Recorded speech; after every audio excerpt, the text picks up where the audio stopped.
देशको सिमाना किन बेचेको भनेर कुरा उठाउँदै गर्दा यस्ता वाहियात कुरा नगर्नुहोस् है भन्दै जङ्गिन्छन् एमालेका नेता। यो हेरौँ। तपाईँ महाकाली बेच्दाको अन्तिम सिग्नेचर कर्ता है। यस्ता वाहियात कुराहरू नगर्नुहोस्। कसरी वाहियात भयो यो कुरा? नेपालले महाकाली गुमाएको होइन। यी हुन् पूर्व सभामुख देवराज घिमिरे। महाकाली सन्धि गर्ने बेलामा यिनकै मत निर्णायक बनेको थियो र उक्त मतले नै महाकाली सन्धि भएर हाम्रो नदी बिक्री भएको थियो। अर्थात् भारतले हामीहरूलाई 2% पनि पानी दिँदैन, अरू सबै पानी लिएर जान्छ। हाम्रो सिमाना मिसिएको छ। महाकाली सन्धि गर्ने मुख्य नायक यिनै देवराज घिमिरे हुन्। यो भिडियो झापा क्षेत्र नम्बर 2 सम्म पुर्याउनु होला, किनकि त्यहाँका जनताले यो पटक यी यस्ता व्यक्तिलाई अनुमोदन गराउनु हुँदैन।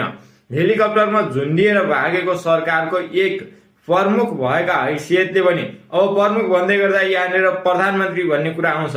त्यो भन्दा पछाडिका हिस्सामा परेका यी प्रमुख हुन त यिनी निष्पक्ष हुनुपर्ने हो, तर एमालेको सभामुख भएर बसिरहेका थिए। त्यो सभामुख पद पनि महाकाली सन्धि गरेको 25 वर्षपछि केपी शर्मा ओलीले उपहारमा दिलाइदिएका थिए। जेनजीले टिकी खान दिएनन् क्यारे, नेपाली जनताले तपाईहरुलाई टिक्न दिएनन्। अब यो पटक जनताले अनुमोदन गर्नेवाला छैनन् तपाईलाई। यो भिडियो झापा क्षेत्र नम्बर 2 सम्म पुर्याउनु होला, किनकि उनी त्यहाँबाट प्रतिनिधि सभाको प्रत्यक्ष उम्मेद्वारका रूपमा चुनावमा होमिएका छन्। देशको सिमाना बेच्ने व्यक्ति, देश बेच्ने व्यक्तिलाई त्यो क्षेत्रका जनताले अनुमोदन गर्नुपर्छ। देश बेच्नु ठिक हो भन्छन् कि होइन, देश बेच्नु गलत हो, देशको सिमाना बेच्नेलाई अनुमोदन गरिँदैन भन्छन्। यो पटक त हेर्न बाँकी नै छ।